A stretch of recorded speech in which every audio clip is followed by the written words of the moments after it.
कुंभ आओ पधारो रे, पावन प्रयाग की पावन धरती पे कुंभ नहाओ रे। आओ रे, आओ रे, आओ रे, आओ रे। हर हर गंगे, हर हर गंगे, आया महाकुंभ पुण्य संगे। नमस्कार दर्शकों, मैं अनुभूति दीक्षित त्रिवेणी संगम तट से दूरदर्शन की इस श्रृंखला में महाकुंभ दर्शन में आप सभी का हार्दिक स्वागत करती हूँ। जी हाँ, जहाँ हर रोज़ हम आपको महाकुंभ के ऐतिहासिक और ऐतिहासिक राजों पे पर्दाफाश करते हैं। एंड कहीं ना कहीं जब हम बात करते हैं महाकुंभ की, तो महाकुंभ एक ऐसा पर्व है जिससे भारतीय संस्कृति की गूंज पूरे विश्व भर में फैल जाती है। और आज हमारे साथ मेरे सह उद्घोषक संजय पुरुषार्थी जी बैठे हैं, जो आपको बताएंगे इस बारे में। दर्शकों नमस्कार, मैं संजय पुरुषार्थी आप सभी को जोड़ रहा हूँ दूरदर्शन केंद्र के महाकुंभ दर्शन के इस सजीव प्रसारण से। और आज हमने अपने इस स्टूडियो में आमंत्रित किया है विशेष रूप से विशेष आग्रह पर श्री पंचायती अखाड़ा महानिर्वाणी के अनंत श्री विभूषित महामंडलेश्वर स्वामी चिदानंद सरस्वती जी महाराज का। महाराज जी आपका बहुत स्वागत है, बहुत अभिनंदन है। और हम अपने दर्शकों को आपके द्वारा जो प्रश्न अपने द्वारा प्रश्न करने के बाद आपसे उत्तर देना चाहते हैं, दिलवाना चाहते हैं, उसमें पहला प्रश्न हम आपसे यही करना चाहते हैं महाराज जी कि जहाँ महाकुंभ की बात हो रही है, जहाँ कुंभ की बात हो रही है, वहाँ यहीं से हम आरंभ करते हैं कि महाकुंभ या कुंभ जिसकी भी गाथा की बात हम करें, हमारा एक प्रश्न मन में उठता है हमारे दर्शकों का। बहुत सारे लोगों ने कहा महाराज जी से ये प्रश्न किया जाए तो ज़्यादा उपयुक्त होगा। महाराज जी, ये समुद्र मंथन की जो बात हुई जिसमें देव और दानवों के बीच इतना प्रयास किया गया और अंत में अमृत की बूंदों के लिए भाग दौड़ हुई, अंत में इन 4 नगरों में वो बूंदें गिरी और यहाँ पर कुंभ मनाए जाने लगे हैं। हम दर्शकों की ओर से ये जानना चाहते हैं आपसे कि इसकी क्या प्रामाणिकता है, कहाँ इसके साक्ष्य मिलेंगे कि जो कुछ ये हुआ वो हम पढ़कर भी संतुष्ट हो सकें, जानकर भी संतुष्ट हो सकें, ताकि आने वाली पीढ़ी को हम प्रमाणिक तौर पर उनके प्रश्नों का उत्तर दे सकें। बहुत बहुत धन्यवाद आप सबका, और महाकुंभ में सभी दर्शकों का भी स्वागत है। हमारी ऐतिहासिक धरोहर जिसे हम विरासत के रूप में जानते हैं, केवल भारतवर्ष ही नहीं संपूर्ण विश्व के लिए गौरव की बात है। महाकुंभ के रूप में आज लाखों नहीं करोड़ों श्रद्धालु आस्था की भावना को लेकर के कुंभ में आ रहे हैं जी। और आप सभी जानते हैं कि जितने भी जगह पर कुंभों का आयोजन होता है, मूलतः वो गाथा से जुड़ा हुआ है, जो हमारी पौराणिक गाथाएं अति प्रसिद्ध हैं। और प्रामाणिकता केवल पुराणों की नहीं, आधुनिक दृष्टि से यदि आप थाईलैंड भी जाएंगे तो वहाँ के एयरपोर्ट पे आपको समुद्र मंथन का वो दृश्य दिखाई पड़ेगा। तो लोगों के मन में ये विश्वास है कि इस गाथा का कहीं ना कहीं प्रमाण है ही। श्रीमद् भागवत कथा हो, पद्म पुराण हो, स्कंद पुराण हो, इन सभी पुराणों को अगर आप पढ़ेंगे तो आपको इन गाथाओं से परिचय हो जाएगा। और बड़ी प्रसिद्ध कथा है कि देवता बार बार दैत्यों से पराजित होते रहते थे, तो भगवान विष्णु के पास में सभी देवता गए और उन्होंने ये निवेदन किया कि हम लोग बार बार पराजित होते हैं दैत्यों से, क्या कोई ऐसा उपाय हो सकता है कि हम अमर हो जाएं और फिर हम कभी दैत्यों से पराजित न हो सकें। तब भगवान ने कहा कि उसके लिए तुमको समुद्र मंथन करना चाहिए। भगवान की प्रेरणा से देवता और दैत्यों ने समुद्र मंथन किया। समुद्र मंथन करने पर 14 रत्न प्रकट हुए। श्रीमद् भागवत में 9 रत्नों का भी उल्लेख मिलता है और उसमें अंत में स्वयं भगवान ही धन्वंतरी अवतार के रूप में समुद्र का कलश, अमृत का कलश लेकर के उनका प्रादुर्भाव हुआ। पंडित जी, मैं आपसे ये जानना चाहूँगी कि अभी तो हम लोग का ये बातचीत का सिलसिला जारी रहने वाला है और कहीं ना कहीं हम त्रिवेणी संगम तट पे आपको ले चलते हैं और अपने दर्शकों को दिखाते हैं। तो हम त्रिवेणी संगम आप देख सकते हैं, महा के देश विदेश से कितने श्रद्धालु आते हैं आस्था की डुबकी लगाने। क्यों संजय सर, आप देख सकते हैं। इसमें कहने की क्या बात है, हमारे दर्शक अपने अपने टेलीविजन के स्क्रीन पे देख रहे हैं। हाँ, और कहीं ना कहीं आप देख रहे हैं कि कितने मन में कितने विचार, कितनी आस्था, कितनी तरह की चीज़ें लेके ये आए होंगे और अपने पाप की कहीं ना कहीं मुक्ति के लिए आए हैं। हर इंसान के दिल में कहीं ना कहीं एक विचार होता है कि वो जीवन में कहीं पहुंचना चाहता है और जीवन में बहुत सी उसकी मनोकामना होती है। और कहीं ना कहीं जब हम महाकुंभ की बात करें तो चाहे देश की बात करें चाहे विदेश की बात करें, हर तरह से लोग आते हैं और कहीं ना कहीं अपने दिल की भावनाओं को लेके आते हैं। जैसा कि आप देख सकते हैं किस तरह से लोग चलते चले जाते हैं। और मैं सर आपसे बोलना चाहती हूँ कि कहीं ना कहीं प्रशासन का भी इसमें बहुत बड़ा योगदान है कि किस तरह इतना बड़ा आयोजन जो है सकुशल रूप से संचालित हो रहा है। निश्चित रूप से बिल्कुल सही आप कह रहे हैं। हमारे दर्शक उसे देख रहे हैं। हाँ। और उनको ये लग रहा है कि हम ठीक बसंत पंचमी से एक दिन पूर्व ये संगम का दूरदर्शन केंद्र के माध्यम से महाकुंभ दर्शन के इस सजीव प्रसारण के माध्यम से इतना उत्कृष्ट प्रदर्शन देख पा रहे हैं। तो जैसा कि आप देख सकते हैं कि कितने सारे श्रद्धालु पूरे तरह से अमृत स्नान के लिए आए हैं। अब हमारा अमृत स्नान कल यानी बसंत पंचमी के दिन होगा, जो तीसरे स्नान के रूप में। ठीक। तो कहीं ना कहीं त्रिवेणी संगम हमें सिखाता है कि इंसान चाहे किसी भी धर्म मजहब से हो, कहीं ना कहीं महाकुंभ में आके सब एक समान हो जाते हैं। बिल्कुल। मतलब एकता का इससे बड़ा प्रतीक आपको विश्व में कहीं एक भारत श्रेष्ठ भारत, नेक भारत, श्रेष्ठ भारत का नमूना है ये। हाँ बिल्कुल। तो कहीं ना कहीं आपने अभी देखा होगा त्रिवेणी संगम तट से कितने सारे श्रद्धालु आए हैं। पंडित जी, मैं आपसे जानना चाहूँगी अखाड़ों का ऐतिहासिक जो महत्व है उसके बारे में हमारे दर्शकों को बताएं कि क्या है इसकी गाथा। मूलतः आद्य जगत गुरु भगवान शंकराचार्य जिनको सनातन धर्मोद्धारक कहा जाता है, जिन्होंने सनातन धर्म का एक तरह से उद्धार किया। मध्यकाल में ऐसा कुछ तांडव हो गया कि जो वैदिक परंपरा है उसको नष्ट करने के प्रयास हुए, उसको पुनर्स्थापित करने के लिए आद्य जगत गुरु भगवान शंकराचार्य ने भारतवर्ष के चारों कोनों में या चारों दिशाओं में कहना चाहिए मठों की स्थापना की और उन्होंने बड़े प्रयत्न किए। उसमें दो विभाग बनाए उन्होंने, एक था शस्त्र का विभाग, एक शास्त्र का विभाग जी। जो शास्त्र का विभाग था वो जो विद्वान लोग थे, जैसे आज महामंडलेश्वर लोग हैं, जैसे और अन्य आचार्यगण जिन्हें हम कहते हैं, आचार्य परंपरा से जुड़े हुए जो लोग हैं, उनको हम शास्त्र की परंपरा का संवाहक बताते हैं। और चूंकि आद्य जगतगुरु भगवान शंकराचार्य ही नहीं, संसार का प्रत्येक प्राणी जानता है कि कोई बात केवल शब्दों से हर किसी को समझाई नहीं जा सकती। कुछ लोग ऐसे हैं जो बातों से बातों को समझते हैं और कुछ, आप मानो न मानो, लेकिन सच ये भी है कि कुछ लातों से भी बातों को मानते हैं, समझते हैं। तो इस दृष्टि से धर्म रक्षा के लिए जहाँ शस्त्र की मर्यादा थी, तो शस्त्र की मर्यादा के लिए आद्य जगतगुरु भगवान शंकराचार्य ने अखाड़ों की स्थापना किया। तो अखाड़ा एक तरह से आचार्यों की, महामंडलेश्वरों की एक तरह से सेना है। बहुत अच्छी बात है। और कहीं ना कहीं इसी विचार को लेके हमारी दूरदर्शन की टीम ने एक पहली हम लोग की कहीं ना कहीं फिल्म बनाई है, शॉर्ट फिल्म अखाड़ों की गाथा पे, तो हम अपने दर्शकों को दिखाना चाहेंगे।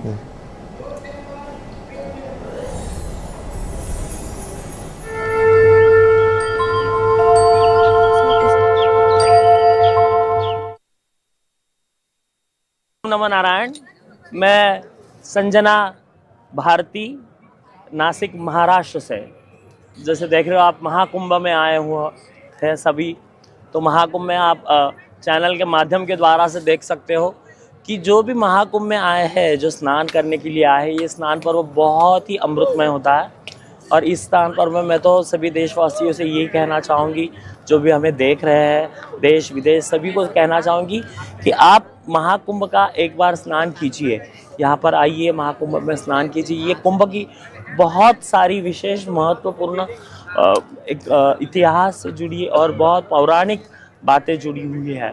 तो महाकुंभ एक सर्वसाधारण पर्व नहीं, ये हिंदू सनातन धर्मियों के लिए, सभी के लिए एक ऐसा पर्व है जहाँ सब मिलते हैं, सभी अखाड़े आपस में मिलते हैं, सभी लोग मिलते हैं, सभी जो संत महंत गुरु साधु जो भी जिसका भी लाभ चाहिए वो सब आपको महाकुंभ में देखने के लिए मिल जाएगा। सभी देश विदेश से आने वाले लोग बहुत है। हिंदू सनातन धर्म एक विशाल कल्प वृक्ष है, एक विशाल वृक्ष है जिसकी जड़ें इतनी मजबूत है कि और कोई ऐसा धर्म नहीं है जो अपना पुरातन बता सके, पर हिंदू धर्म है जो पुरातन बताता है। हिंदू धर्म में हमारे यहाँ जो विग्रह मिलते हैं साधु संतों की, जो पुरानी गुफाएं मिलते हैं, आप वो देख सकते हो कि वो कई हज़ारों वर्षों से हिंदू सनातन धर्म होने का एक प्रतीक है। ये आप सब देख सकते हो। आप आओ, कुंभ स्नान करो, आप हिंदू हो, हिंदू होने की एक वाहिद हो कि हम हिंदू हैं, सनातनी हैं और सनातन से जुड़ के रहो। तो ये आप देख सकते हो। हम जैसे किन्नर अखाड़ा में है, जूना किन्नर अखाड़ा, अब किन्नर अखाड़ा भी जूना किन्नर अखाड़े में सम्मिलित है, इसी का एक भाग है। और हमारे अखाड़े में भी गिरी, पुरी, भारती ये सब बनाया जाता है जैसे इतर अखाड़ों में बनाए जाते हैं। मैं पहली भारती हूँ जो मैं किन्नर अखाड़े में पहली भारती बनी। तो जैसे अखाड़ों में, सभी अखाड़ों में पद्धति है, वैसे हमारे भी अखाड़ों में पद्धति है। हमारे भी अखाड़ों में महंत, श्री महंत, महामंडलेश्वर, इन सब की पदवी दी जाती है। और आप देख सकते हो कि हमारे अखाड़े में, जैसे किन्नर अखाड़े में देव, यक्ष, गंधर्व और किन्नर, किन्नरों को उपदेवताओं के श्रेणी में माना जाता है। किन्नर पहले से पूजनीय थे और अभी भी किन्नर पूजनीय हैं। लोगों का दृष्टिकोण देखने का हर वक्त गलत और अलग हुआ है। अभी जैसे हम मेन स्ट्रीम में आ रहे हैं, मेन स्ट्रीम में हैं, तो अभी आप देखो हमारे अखाड़े के वजह से हम मेन स्ट्रीम में और ज़्यादा आ रहे हैं, लोग हमें जानने लगे हैं। नमः पार्वती पते हर हर महादेव, जय जूना किन्नर अखाड़े की जय, हिंदू सनातन धर्म की जय। जैसे कि आप सबको पता है कि हर 12 वर्षों में बृहस्पति जब अपना एक सूर्य के ऊपर चक्कर अपना समापन करता है तो कुंभ का आयोजन होता है। इस कुंभ के आयोजन के ऊपर बहुत सारी बातें, बहुत सारी कहानियां हैं। जैसे कि हमारे देश में 4 स्थानों पे कुंभ का आयोजन किया जाता है। प्रथम तो प्रयागराज, फिर हरिद्वार, फिर नासिक और फिर उज्जैन। इन चारों स्थानों में कुंभ का आयोजन होता है। कुंभ एक महापर्व है जो 12 वर्षों में एक बार प्रयागराज में आयोजित होती है। इसके अलावा महाकुंभ है और इसके अलावा कुंभ और अर्धकुंभ का भी आयोजन होता है। लेकिन इस बार का जो कुंभ है ये अपने आप में इतना अद्भुत है, अपने आप में इतना स्पेशल है कि 12 वर्षों में बृहस्पति जब अपना एक चक्कर पूरा करती है तो एक कुंभ आयोजित होता है, महाकुंभ आयोजित होता है। लेकिन इस बार 144 साल बाद बृहस्पति ने अपना 12 बार सूर्य की चक्कर कंप्लीट की। उसके बाद जो ये योग बना, इसमें इस बार महापुण्य कुंभ का आयोजन किया जा रहा है। जय श्री महाकाल। मैं किन्नर अखाड़े की महामंडलेश्वर कंकेश्वरी नंदगिरी उत्तर प्रदेश किन्नर कल्याण बोर्ड की सदस्य हूँ और गुरु गोरखनाथ और गुरु गोरखपुर से हूँ मैं। आप सभी श्रद्धालु को, जितने हमारे भक्त जने हैं, हमारा किन्नर अखाड़ा से जैसे साधु संतों के भी आशीर्वाद लीजिए और हमारा किन्नर अखाड़ा में भी आइए। हमारा किन्नर अखाड़ा पीठाधीश्वर श्री महंत महामंडलेश्वर डॉक्टर आचार्य लक्ष्मी नारायण त्रिपाठी माँ जी का सबका आशीर्वाद लीजिए, सबका आशीर्वाद प्राप्त हो। गंगा माई की गोद में आइए, स्नान करिए, नीली छत्र वालों के नीचे रहेंगे हम लोग, सबका आशीर्वाद चलेगी। और जितने श्रद्धालु को ये भी मैं कहूँगी, आइए, धक्का धुक्की ना करिए, बच्चे हरा जा रहे हैं, इसको आप देखिएगा। बहुत महत्वपूर्ण है। 144 साल के बाद ये महाकुंभ आई है। हम सब की सौभाग्य है, कम इस युग में ये स्नान की मौका मिली हमें। प्रयाग की पावन धरती पे कुंभ नहाओ रे, आओ रे, आओ रे, आओ रे, आओ रे। दर्शकों, आप देख रहे थे गाथा अखाड़ों की, और अब आइए आपको एक बार फिर हम महामंडलेश्वर महाराज से जोड़ते हैं और अपने प्रश्न के माध्यम से उनको जोड़कर आप तक वह समुचित ज्ञान पहुंचाने का प्रयास कर रहे हैं जिसकी कहीं ना कहीं हमारे मन में एक शंका बनी हुई है, संशय बना हुआ है। महाराज जी, यह प्रश्न मुझे लगता है कि युवाओं की तरफ से पूछना बहुत अनिवार्य होगा, और वो इसलिए कि यह महाकुंभ जो हम देख रहे हैं और इसमें युवाओं की सहभागिता बहुत अधिक है और डिजिटल महाकुंभ भी कहा जा रहा है। सब कुछ बड़ा आसानी से उपलब्ध हो जा रहा है, लेकिन युवाओं की जानकारी मुझे लगता है जितनी प्रामाणिक तौर पर आपके माध्यम से हम पहुंचा सकेंगे उतना और कहीं से बड़ा कठिन होगा। तो मैं ये जानना चाहता हूँ कि ये जो कुंभ में, महाकुंभ के इस पर्व पर या प्रतिवर्ष माघ मेले में यहाँ प्रयागराज में जो कल्पवास की परिकल्पना है, वह परिकल्पना जब मूर्त रूप में सामने आती है और उसके बाद उसकी क्या प्रक्रिया है, उसकी क्या जीवन शैली है, उसको करने से क्या लाभ होता है, यह आज के अगर युवा जानना चाहते हैं तो मुझे लगता है हम लोग अपनी तरफ से कुछ बताएं अभिभावक के तौर पर, उससे अधिक उपयुक्त होगा कि आपके माध्यम से हम सारे युवाओं को ये बता सकें कि कल्पवास की क्या महिमा। सबसे बड़ी बात यह है कि युवा वर्तमान समय में धार्मिक रूप से जागृत हुआ है जी। भले ही हम इस बात का श्रेय माननीय प्रधानमंत्री जी को दें, बिल्कुल नरेंद्र मोदी जी को दें, क्योंकि उनके स्वयं के जीवन में उन्होंने धर्म को महत्व दिया, उनके स्वयं के जीवन में उन्होंने अपने अपने कर्तव्य को महत्व दिया, प्रधानमंत्री रहते हुए भी।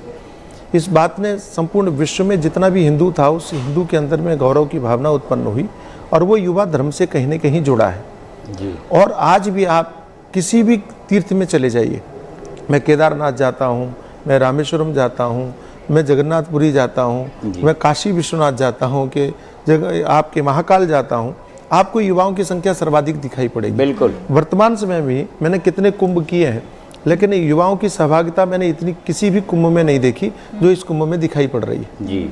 और युवा चूँकि टेक्नोलॉजी को जानता है, परिचित है, वो सोशल मीडिया से जुड़ा हुआ है, हर बात को जानना चाहता है, उसके मन में खोज की जिज्ञासा रहती है। और आपने अच्छा पूछा कि हमारे यहाँ की जो भारतीय संस्कृति रही है, माघ महीने का उसमें बहुत बड़ा महत्व रहा है जी। मकर संक्रांति से लेकर के माघ पूर्णिमा तक का जो समय है उसको हमने सर्वाधिक पवित्र माना है।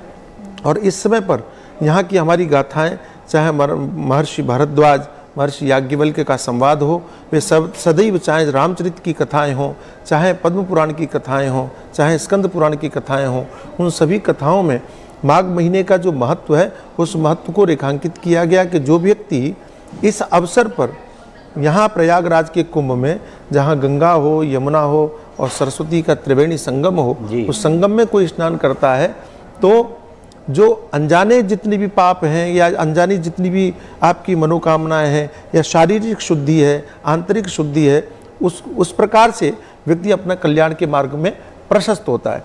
छोटी सी बात मैं आपसे और निवेदन करना चाहता हूँ कि ये स्नान जो है ये तो मूलतः प्रतीक है जी, कि अमृत की बूंदें गिरी होंगी, कि यहाँ पर गंगा का स्नान करेंगे, यमुना का स्नान करेंगे, सरस्वती का स्नान करेंगे, लेकिन कहीं ना कहीं ऋषियों की जो पवित्र भावना थी, मुख्य उद्देश्य था, वो ये था कि अगर कुंभ के माध्यम से, किसी त्यौहार या उत्सव के माध्यम से कोई समाज स्नान करने के लिए यहाँ आएगा, वहाँ संतों के दर्शन करेगा, संतों के पास में बैठेगा, वे संत अपने ज्ञान के द्वारा उसके जीवन के अंधकार को दूर करेंगे, उसके दुखों के उपाय बता करके दूर करने का उपाय करेंगे। मूलतः आपने एक चीज़ देखी होगी, यहाँ पर संगम में अगर गए होंगे, गंगा जी का दर्शन हो रहा है, यमुना जी का दर्शन हो रहा है, लेकिन सरस्वती को कह दिया लुप्त है, दिखाई नहीं पड़ती।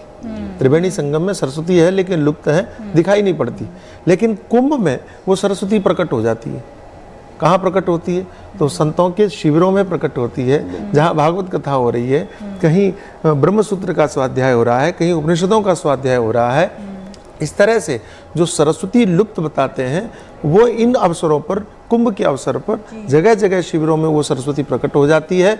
उसमें जब डुबकी लगाते हैं तो जीव का निश्चित रूप से कल्याण होता है। तो महाराज आपने बहुत सही बात बोली। कहीं ना कहीं कई सारे रहस्य हैं जो कुंभ से जुड़े हुए हैं, और अभी हमारी टीम ने एक लघु फिल्म बनाई है कुंभ प्रशासन पे कि किस तरह सुचारू रूप से इसका आयोजन होता है, तो हम अपने दर्शकों को वो दिखाना चाहेंगे।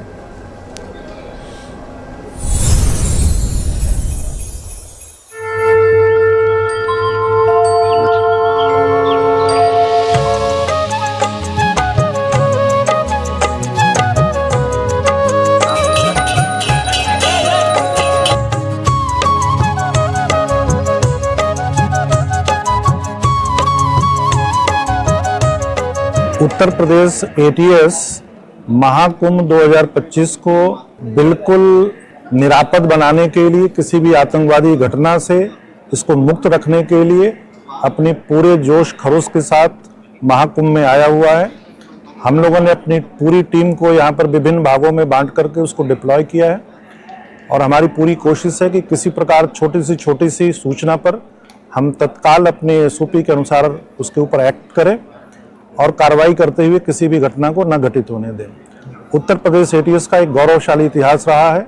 हम उत्तर प्रदेश और उत्तर प्रदेश के बाहर भी अपनी सेवाएं देते रहे हैं। उत्तर प्रदेश में मामूली से मामूली भी अगर कोई आतंकवादी की सूचना प्राप्त होती है, उसमें हम तत्काल अपने जो भी हमारे संसाधन हैं उसके साथ कार्रवाई करते हैं और कार्रवाई करके अपराधियों की गिरफ्तारी, उनके विरुद्ध कार्रवाई करना, उनको विवेचना से अभियोजन चला करके उनको दंडित करने का कार्य भी एटीएस यूपी द्वारा किया जाता रहा है। हमने यहाँ पर बोट का भी डिप्लॉयमेंट किया है। जल जो हमारा क्षेत्र है उसके साथ मिल करके पूरे जल क्षेत्र में, संगम क्षेत्र में, अरैल, झूसी और संगम क्षेत्र में हमने अपने बोट का डिप्लॉयमेंट किया है और अपने कंट्रोल रूम से उसको पूरा इंटीग्रेट किया है कि जल से भी आने वाली किसी भी चुनौती को या थ्रेट को हम लोग लगातार मॉनिटर करते रहते हैं। अगर कहीं भी आवश्यकता पड़ती है तो हम तत्काल उसमें कार्रवाई भी करते हैं। हमारी जो जल की टीम है, जो हमारे कमांडो हैं, कमांडो लगातार पानी में बोट के साथ मोबाइल रह करके पेट्रोलिंग करते हैं और छोटी भी चीज़ों पे कड़ी निगरानी रखते हैं। हमारे जो ड्रोन सिस्टम है, ड्रोन सिस्टम पूरे मेला क्षेत्र के चप्पे को कवर करता है और एक भी कहीं पर कोई ऐसी चीज़ होती है जो नोटिसेबल हो, उसको हम संज्ञान में लेकर के तत्काल उसमें अपनी एसओपी के अनुसार कार्रवाई करते हैं। उत्तर प्रदेश एटीएस एक बहुत ही प्रीमियम ऑर्गेनाइजेशन है और हम इसके अनुशासन को, इसके सर्वोत्कृष्टता को बनाए रखने के लिए सदा तत्पर हैं और हम इस महाकुंभ मेला को सकुशल संपन्न कराने के लिए कटिबद्ध हैं। धन्यवाद।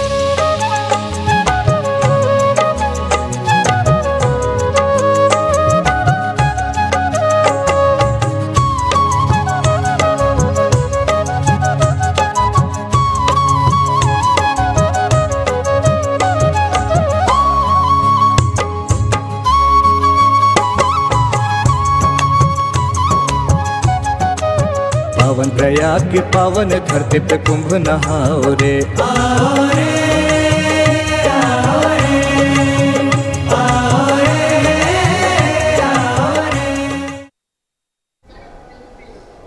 क्या बात है। आप सभी ने देखा होगा कि किस तरह से सुचारू रूप से करोड़ों की भीड़ को हमारा प्रशासन इतने अच्छे से आयोजित कर रहा है।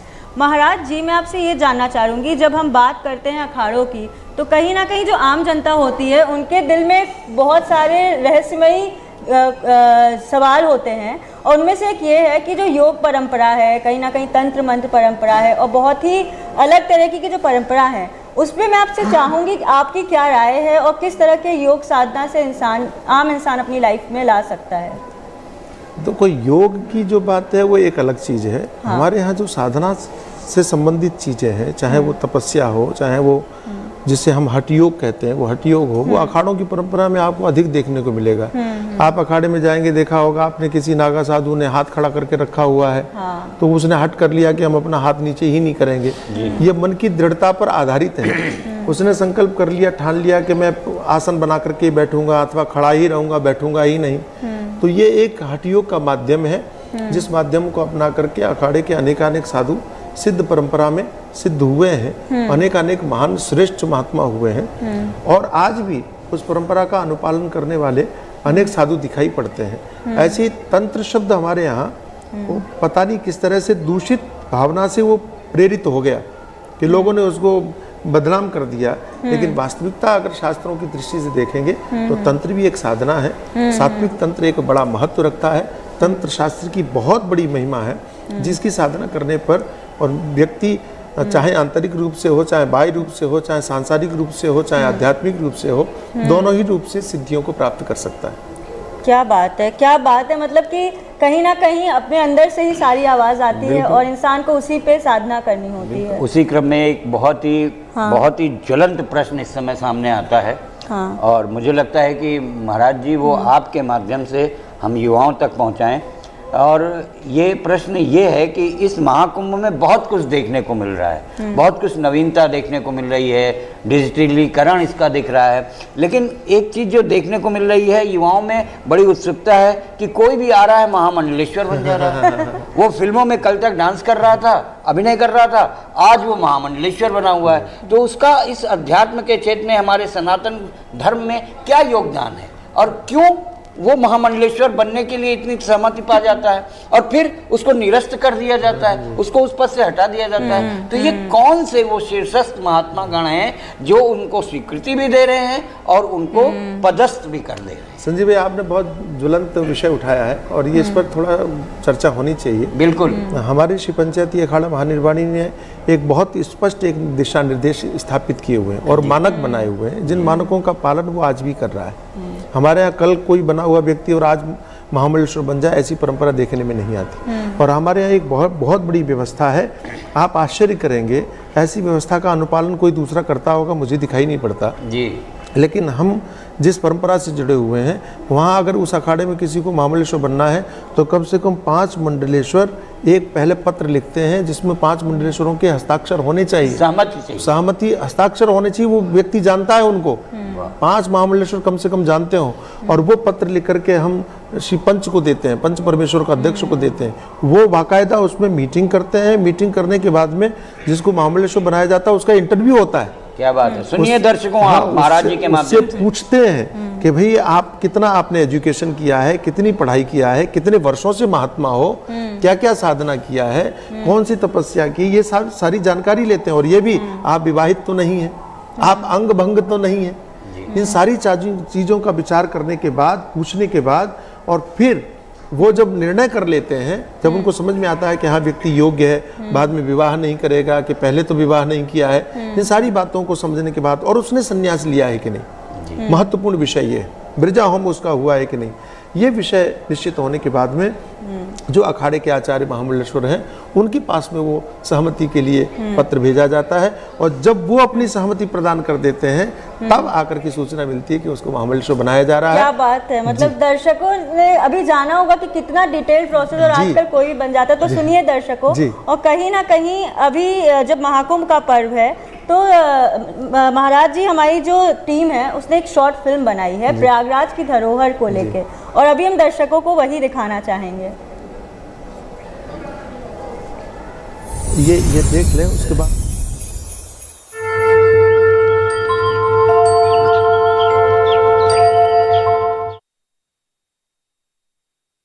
मैं दुबई से विजय जाजू। मैं सीमा जाजू। प्रयागराज की इस पावन धरती पर कुंभ स्नान करने आए हैं। बहुत ही सुंदर व्यवस्था, सौंदर्य गंगा माता का बहुत ही अच्छा लगा दर्शन करके। हम इस व्यवस्था के बहुत प्रशंसा कर रहे हैं। करोड़ों श्रद्धालु यहाँ पर आए हुए हैं और जो यहाँ व्यवस्था कर रखी है वो काफ़ी अच्छी व्यवस्था कर रखी है। किसी को भी यहाँ पर कोई परेशानी का तकलीफ हो नहीं रहा है। हर हर गंगे, हर हर गंगे। मैं मुकेश मंत्री। मैं स्वाति मंत्री। हम लोग दुबई से आए थे। हम पहले बहुत सोच के परेशान हुए कि इतनी भीड़ के अंदर कैसे दर्शन होंगे, बट गवर्नमेंट ने इतनी अच्छी व्यवस्था कर रखी है। उस व्यवस्था के कारण हम लोगों का कोई तरह का तकलीफ नहीं हुआ। हम लोग एक इच्छा लेके निकले थे वहाँ से कि जाकर के कुंभ स्नान करके आए, और स्नान के बाद जो एक शांति का अनुभव हुआ है, मैं यही कहूँगी सबसे कि जीवन में एक बार ये लाभ अवश्य लेना चाहिए। जो व्यवस्था यहाँ है हम उसके साक्षी हैं कि बहुत अच्छे तरीके से व्यवस्था की गई है। सो हम भारत सरकार का बहुत बहुत धन्यवाद करते हैं, और हमारे अगले सप्ताह भी दुबई से बहुत लोग यहाँ प्रयागराज में आ रहे हैं। नमस्ते। गंगा मैया की जय। गंगा मैया की जय। कभी सोचा नहीं था कि हम कुंभ के मेले में जाएंगे, और जब बुलावा आया तो ऐसा आया कि सब कुछ 24 घंटे के अंदर ही हो गया। यहाँ आने के पहले बहुत डर था मन में, बट यहाँ आके सब कुछ देखकर, व्यवस्था देखकर बहुत अच्छा लगा, और संगम में स्नान करके एकदम शांति की अनुभूति हुई। मेरी नैया में लक्ष्मण राम, गंगा मैया धीरे बहो। मेरी नैया में लक्ष्मण राम, गंगा मैया धीरे बहो। नमस्कार, मैं प्रदीप कुमार त्रिपाठी माघ मेले में आया हूँ। मुझे यहाँ की व्यवस्था बहुत ही शानदार, भव्य और दिव्य लगी। माननीय योगी जी और मोदी जी के प्रयासों से जो ये दिव्य और भव्य कुंभ संपन्न हो रहा है, बहुत ही शानदार व्यवस्था है। आपको कहीं कोई समस्या नहीं, आराम से आइए। यहाँ पे स्नान करने के लिए संगम में भी बहुत अच्छी व्यवस्था है, आने जाने के लिए प्रशासन का बहुत ही अच्छा यहाँ पे सहयोग प्राप्त होता है। पुलिस प्रशासन हमेशा हम लोगों के सहयोग में खड़ी रहती है। कोई भी खो जाता है तो तुरंत जो है खोया पाया जैसे स्थानों पे जाके वो मिल भी जाता है। मैं योगी सरकार की बहुत ही प्रशंसा करता हूँ, बहुत ही बढ़िया व्यवस्था है। बहुत बहुत धन्यवाद। सबसे पहले हर हर गंगे महादेव। हम भोपाल से हमारी पूरी टीम आई हुई है।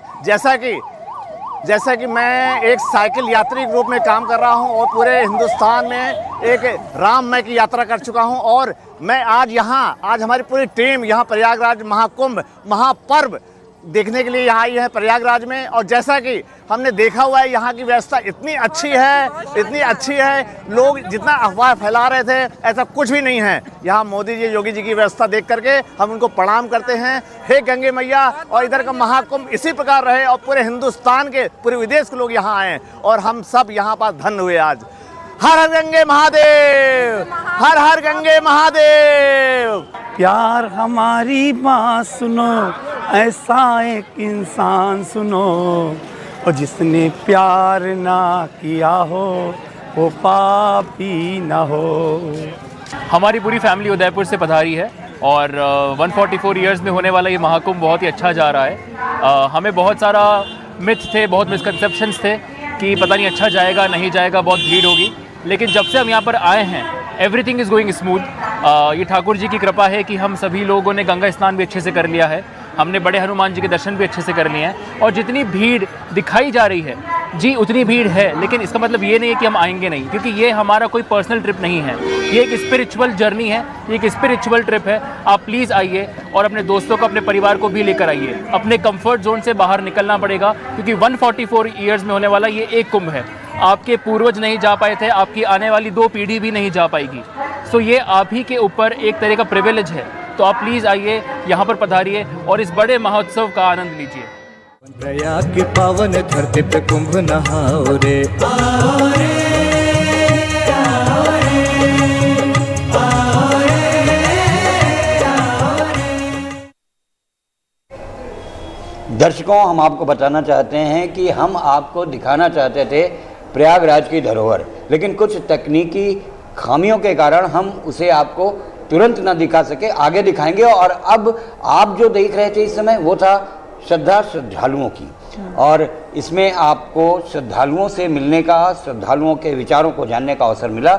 महाराज जी, हम आपसे जो प्रश्न किए थे कि आजकल बड़ी सहजता से कोई भी महामंडलेश्वर बन जा रहा है, हमारी आपकी बात में प्रश्न और उत्तर के बीच में उत्तर अधूरा रह गया था, अपूर्ण रह गया था। मुझे लगता है वो बात पूर्ण होनी चाहिए और युवाओं तक और जनमानस तक ये बात पहुंचनी चाहिए। बहुत चर्चा का विषय बना है, लोग इस तरह की परिचर्चा करने लगे हमारे धर्म गुरुओं के लिए कि भाई तुम भी पैसा दे दो, तुम भी महामंडलेश्वर बन जाओ, तो ये तो बड़ी खराब छवि हो रही है। जी बिल्कुल, मैं ये चाह ही रहा था। मैंने आपको बताया कि हमारे यहाँ की परंपरा क्या है और किस तरह से मूलतः महामंडलेश्वर बनते हैं। हमारा अखाड़ा स्पष्ट रूप से कहता है कि हमें पैसा नहीं चाहिए, हमें योग्यता चाहिए, व्यक्ति योग्य होना चाहिए। पैसा तो भगवान की कृपा से हमारे पास में बहुत है, लेकिन कहीं ना कहीं ये दूषण दूसरी जगह दिखाई पड़ रहा है, उसका प्रभाव पूरे समाज में विकृति हो गई है।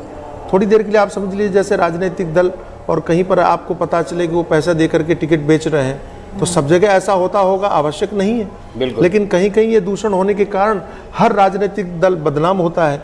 इसी तरह से हमारे यहाँ भी हर जगह ऐसा नहीं है, लेकिन कहीं कहीं ऐसा जब देखने में आता है, सामने आता है कि एक अभिनेत्री जिसका संपूर्ण जीवन अश्लील रहा, जिसने न जाने क्या क्या कैसे कैसे कांड किए, और वो दूसरे दिन आती है प्रयागराज में और उसको महामंडलेश्वर की उपाधि दे दी जाती है। ये कहीं किसी भी तरह से स्वीकार नहीं हो सकता। ये हमारी आस्था के साथ, हमारी भावना के साथ, श्रद्धालुओं के साथ, भक्तों की श्रद्धा, जो अपार जनसमूह आपको प्रयागराज की भूमि पर दिखाई दे रहा है, उस श्रद्धा के साथ में कुठाराघात है। ऐसे कर्मों से हमें बचना चाहिए। बिल्कुल बिल्कुल सही बात है। और एक और प्रश्न दिमाग में मेरे उठ रहा है और वो मुझे लगता है कि आपसे कर लेना चाहिए। और महाराज जी, वो प्रश्न ये है कि अगर गंगा के तट की बात करें, गंगा स्नान की बात करें, तो उधर भी एक बार चलना चाहिए कि गंगा के पर्यावरणीय संरक्षण के तरफ आपके माध्यम से इन जनमानस को, इन श्रद्धालुओं को, इन भक्तों को, युवाओं को कैसे प्रेरित किया जा सकता है कि गंगा में आप सिर्फ अपना पाप धोएं, अपना आकर स्नान करें, किसी प्रकार से घर के पूजा पाठ की सामग्री के बहाने गंगा में प्रदूषण न फैलाएं। आपके माध्यम से हम संदेश भी देना चाहते हैं और उनको मार्गदर्शन भी देना चाहते हैं। बहुत बढ़िया बात है। ये हमारा जो देश है ये पर्यावरण को महत्व देने वाला देश है। जितना हमने, और हमारा धर्म, हमारी संस्कृति पर्यावरण की पूजा करने वाली, हम संसार में शायद ही कोई ऐसा धर्म हो जिसने नदियों को माँ माना हो। बिल्कुल। शायद ही कोई ऐसा धर्म हो जिसने वृक्षों को देवता मान करके पूजा की हो। हम तो अश्वत्थ में भगवान विष्णु की कल्पना करते हैं, क्योंकि भगवान ने कहा कि जितने भी वृक्ष हैं उनमें अश्वत्थ मेरा स्वरूप है, पीपल मेरा स्वरूप है। ऐसे ही हम तो गिरिराज का पूजन करते हैं। तो हम तो पत्थर, गंगा, वृक्ष, इन सब की पूजा करके, मूलतः हमारा सिद्धांत, हमारा धर्म ये बताता है कि हम पर्यावरण की पूजा करने वाले हैं, पर्यावरण के संरक्षक हैं। हमने कभी भी नदियों को गंदा करने का काम नहीं किया। हम संसार में अकेली संस्कृति है जिसने शुद्धता को और स्वच्छता को महत्व दिया। क्या बात है, क्या बात है। हमने स्वच्छता को भी महत्व दिया, शुद्धता को भी महत्व दिया। पश्चिम की जो प्रवृत्ति है वो केवल स्वच्छता को महत्व देने की है। और स्वच्छता शुद्धता में आप अंतर समझ सकते हैं कि बाल्टी भर पानी रखा हो, भले ही बहुत साफ हो, स्वच्छ हो, लेकिन उसको कुत्ता जूठा कर दे, उसको हम शुद्ध नहीं मानेंगे। बिल्कुल, बिल्कुल। तो हमारी जो संस्कृति है, हमारी जो पहचान है, वो शुद्धता दोनों, शुद्धता को भी महत्व देती है, स्वच्छता को भी। हम आभ्यंतर शुचि की बात करते हैं, अपवित्र पवित्रो वा सर्वावस्थांगतो पिवा यह स्मृत पुंडरीकाक्षम सभाया अभ्यंतरा शुचि। तो हम अंदर और बाहर दोनों शुद्धि की बात करते हैं, दोनों स्वच्छता की बात करते हैं। तो हमको नदियों में स्नान जरूर करना चाहिए और पाप धोने की आवश्यकता नहीं। आपने डुबकी लगाई, आपके पाप तो अपने आप ही नष्ट हो जाते हैं।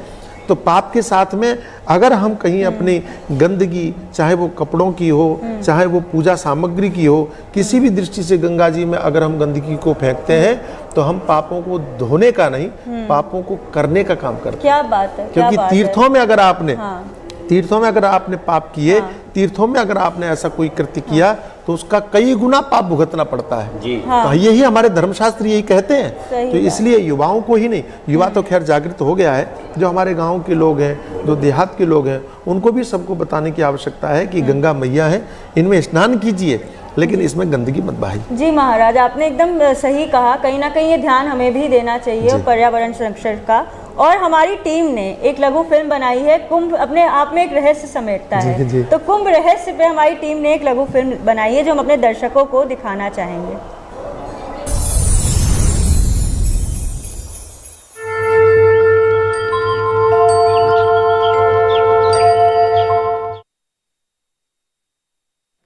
मंगलम भगवान विष्णु मंगलम गरुड़ध्वज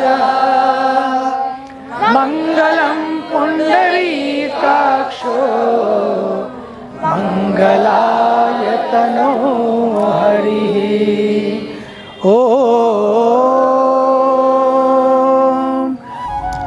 दंत कथाओं के अनुसार देवों और दानवों के द्वारा किए गए समुद्र मंथन का और उससे निकले अमृत कलश को लेकर देवों और दानवों में युद्ध हो गया। जयंत के द्वारा अमृत कलश को स्वर्ग ले जाते वक्त अमृत की कुछ बूंदें कलश से छलक गई थी।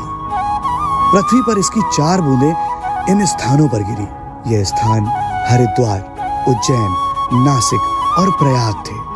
यह स्थान पवित्र हो गए तथा निर्धारित माह की तिथियों पर कुंभ, पूर्ण कुंभ और महाकुंभ में मेलों के आयोजन की प्रथा का आरंभ हुआ।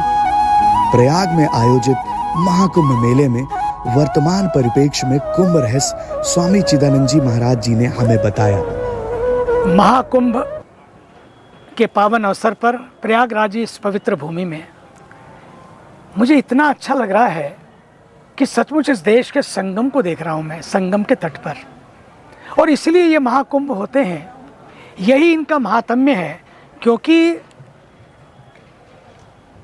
समुद्र मंथन की जो यात्रा है ना, इस कुंभ से जुड़ी है। सागर में मंथन हुआ, मंथन में अमृत निकला, अमृत को पाने के लिए छीना झपटी हुई और उस छीना झपटी में कुछ बूंदें धरती पर गिरी, प्रयागराज में गिरी, उज्जैन में गिरी, हरिद्वार में गिरी और नासिक में गिरी।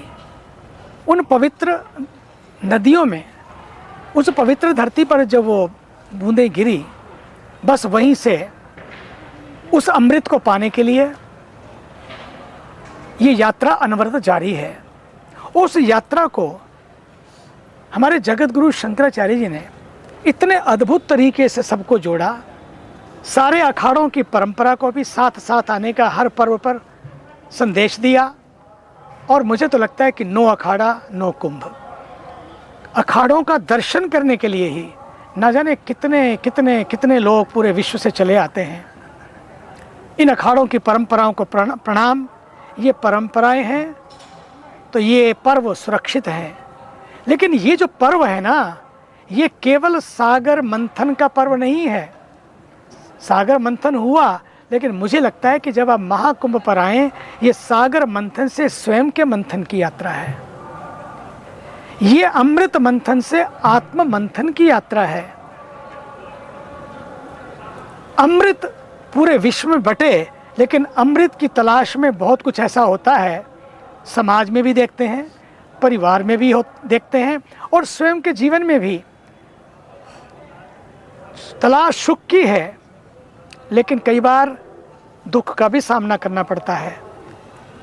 तलाश जारी है, खोज जारी है, खोज है समाधान की, लेकिन कई बार समस्याओं का और चुनौतियों का भी सामना करना पड़ता है। इसलिए कुंभ का ये संदेश इतना अद्भुत है कि यदि आप चाहते हैं कि चुनौतियां समाधान बन जाएं, यदि आप चाहते हैं कि समस्याएं समाधान बन जाएं, तो एक ही काम करो, इस महाकुंभ की कथा का श्रवण करो। इस महाकुंभ में ही बड़े सारे रहस्य हैं। जीवन में भी जब हम लोग कुछ पाने के लिए जाते हैं ना, तो पहले विष ही सामने आता है। हर परिवार में घर घर की स्टोरी है, हर दिल की स्टोरी है, और हर परिवार की कथा है। जब उस जहर का सामना करना पड़ता है, ये करना पड़ा इवन भगवान शंकर को भी। महादेव के सामने भी जब विष निकला तो देवताओं ने प्रार्थना की, क्योंकि कोई भी विष पीने को तैयार नहीं था। और उस विष को पान करने के लिए भगवान से प्रार्थना करते हैं, भगवान शिव से, प्रभु आप तो जगत पिता हैं, आप ही रक्षा कीजिए। और प्रभु ने प्रार्थना को स्वीकार किया और उस विष को ना ही भीतर उतारा, क्योंकि भीतर भी तो सृष्टि है, ना ही निगला और ना ही उगला, धारण कर लिया अपने कंठ में, इसलिए वो नीलकंठ कहलाए। आज हम सबको नीलकंठ बनना है। मैं तो भारत के ऊर्जावान प्रधानमंत्री जी को भी कई बार देखता हूँ तो लगता है कि सचमुच वो नीलकंठ ही है, क्योंकि कई बार कितना पीना पड़ता है, गालियाँ खाकर भी दूसरों को गले लगाना, अपमान झेल कर भी देश के स्वाभिमान को आगे बढ़ाना, यही तो संगम की कथा है।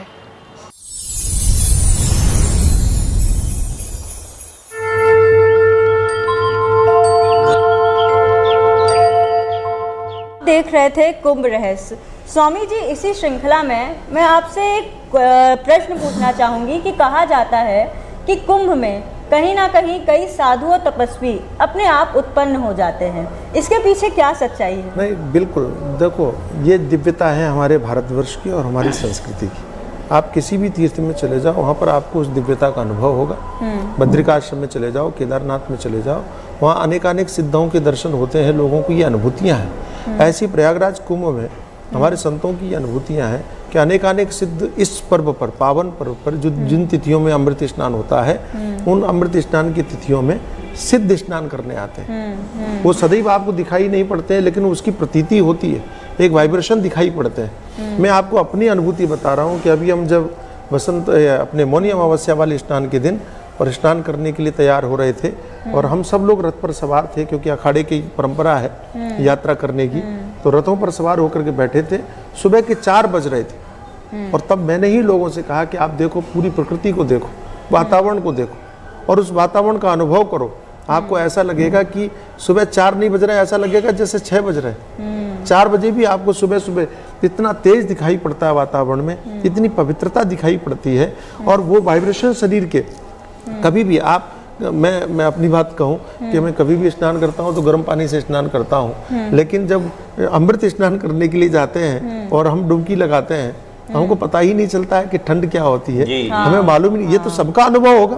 गंगा जी में स्नान करने जाते हैं तो उस दिव्यता में इतने हम सराबोर हो जाते हैं, तो कहीं ना कहीं वो सिद्धों वाली बात, वो कल्पना नहीं हो सकती, वास्तविकता है। और अगर कोई पवित्र भाव से अनुभूति करना चाहे तो उसका अनुभव होता है, मालूम पड़ता है। हाँ, क्या बात है, मतलब बहुत बढ़िया बात है ये। और कहीं ना कहीं हमारी टीम ने एक फिल्म बनाई है प्रयागराज की धरोहर, जो कि अभी पहले हम देख नहीं पाए थे, तो अपने दर्शकों को दिखाना चाहेंगे।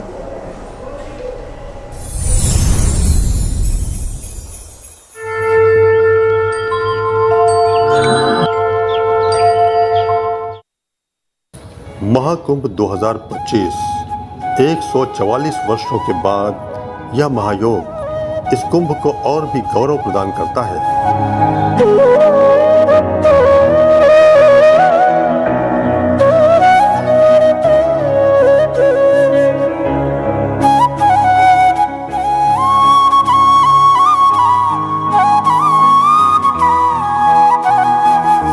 त्रिवेणी की यह धरा न केवल देश बल्कि पूरे विश्व से श्रद्धालुओं को अपनी ओर आकर्षित कर रही है।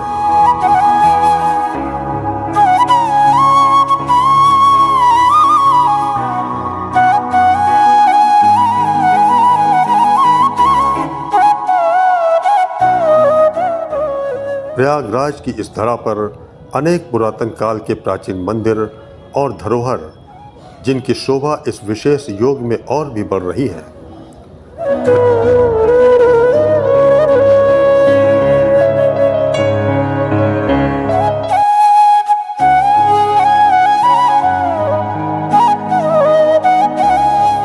प्रयागराज संगम के तट पर ऐसा ही एक मंदिर आदि शंकर विमान मंडपम प्रतिष्ठित है।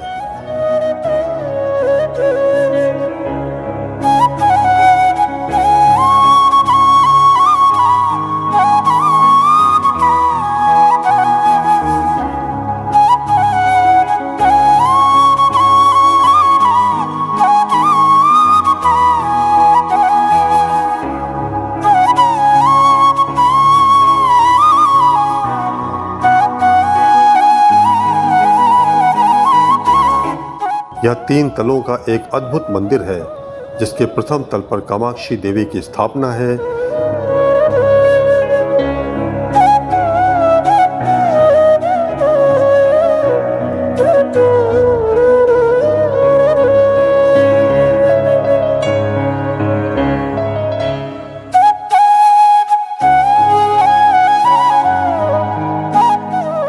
दूसरे तल पर भगवान वेंकटेश्वर,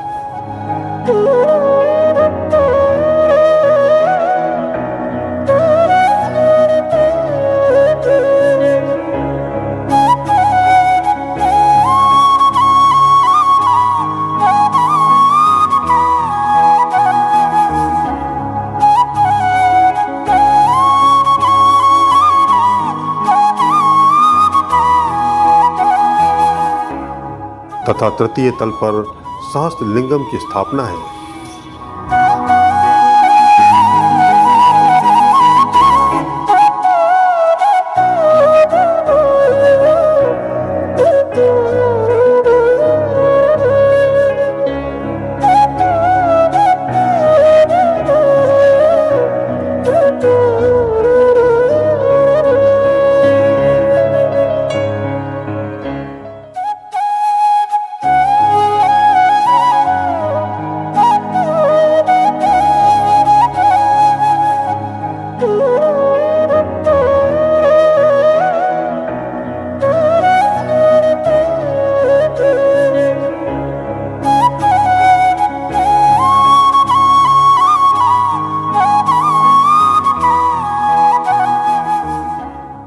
प्रयाग की पावन धरती पे कुंभ नहाओ रे, आओ रे, आओ रे, आओ रे, आओ रे। महाराज जी, अभी हमारे दर्शक देख रहे थे प्रयागराज की धरोहर, और मेरा ये दायित्व बना हुआ है, हम प्रतिनिधि के तौर पर युवाओं के, श्रद्धालुओं के प्रश्न कर रहे हैं, बिल्कुल अर्जुन की तरह, और आप भगवान श्री कृष्ण की तरह उत्तर देते रहिए ताकि लोग तृप्त होते रहे। कहा भी है ओशो ने एक जगह, आचार्य रजनीश ने, कि प्रश्न पूछना और प्रश्न बताना, यह दोनों के बीच में जब तक तारतम्य बना रहेगा तब तक ये सृष्टि चलती रहेगी। जिस दिन प्रश्न पूछना समाप्त हो जाएगा उस दिन सृष्टि का विलय हो जाएगा, अंत हो जाएगा।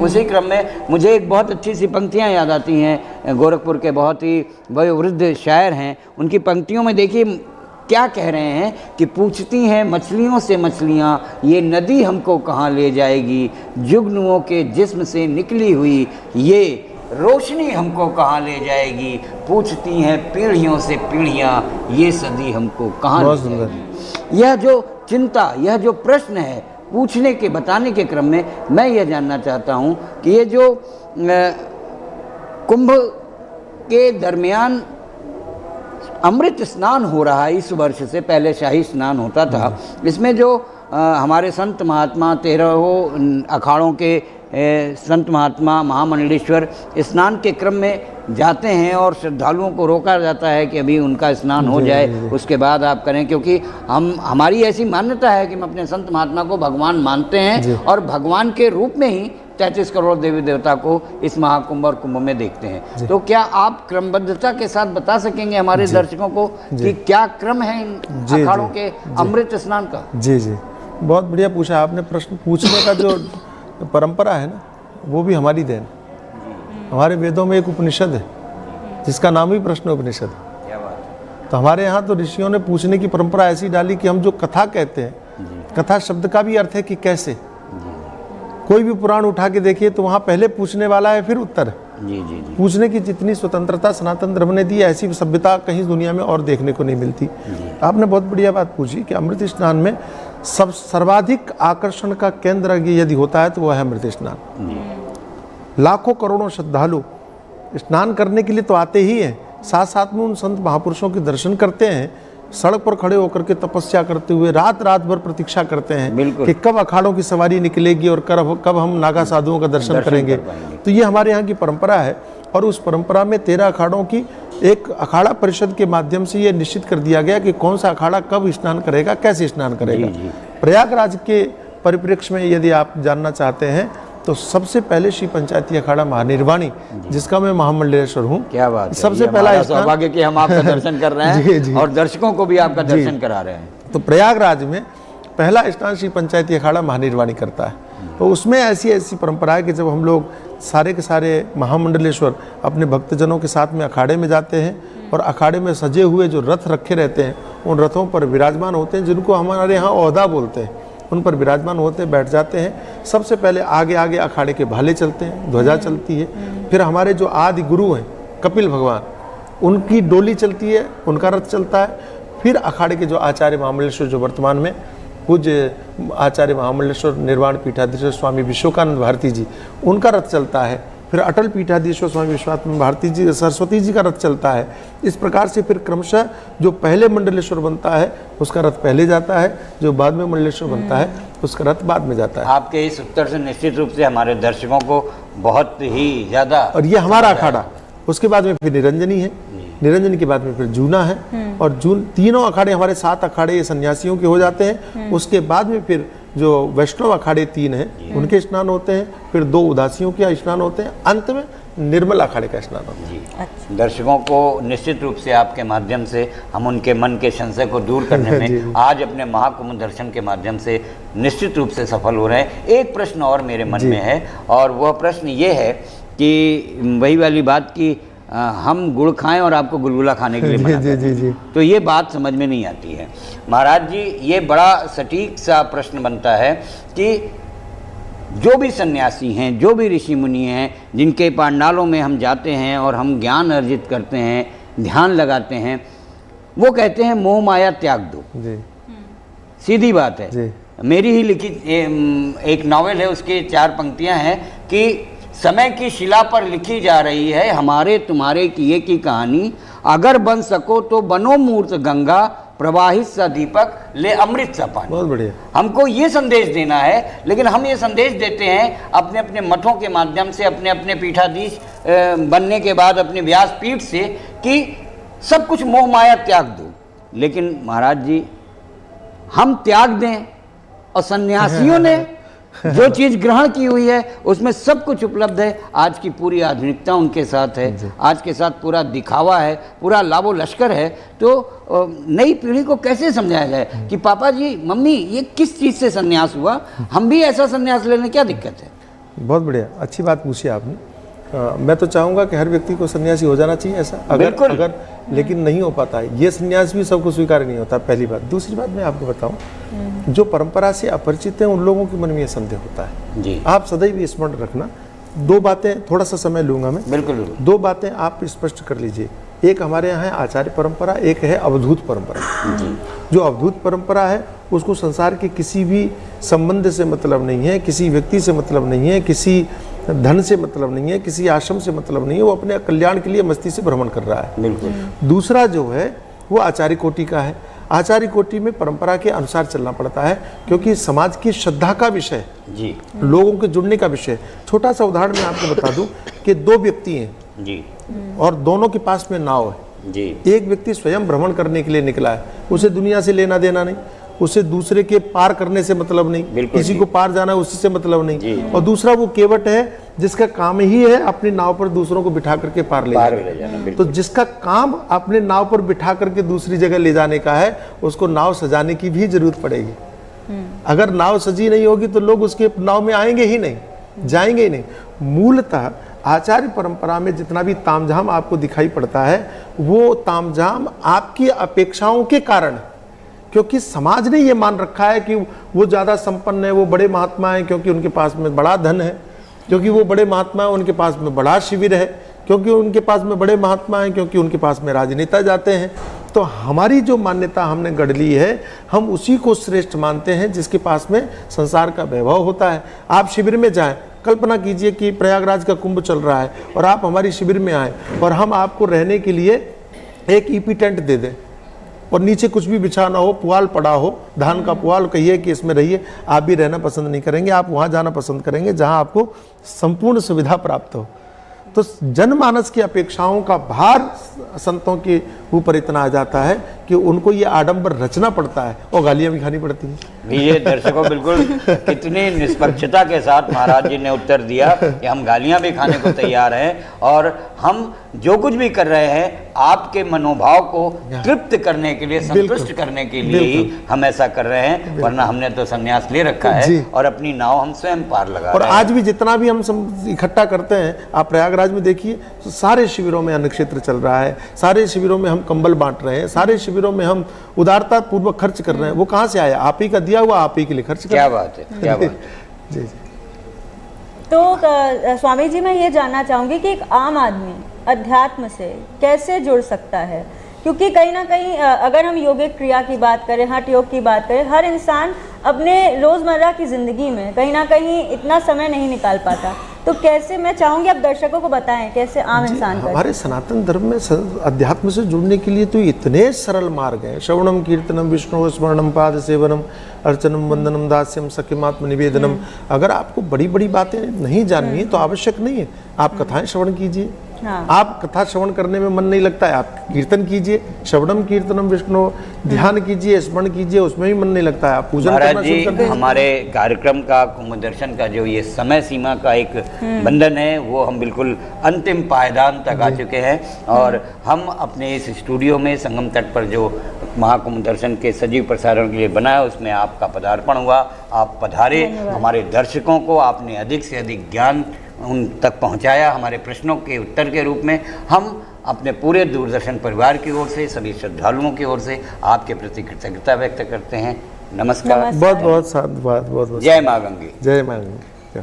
बहुत धन्यवाद। मैं जा सकता हूँ अभी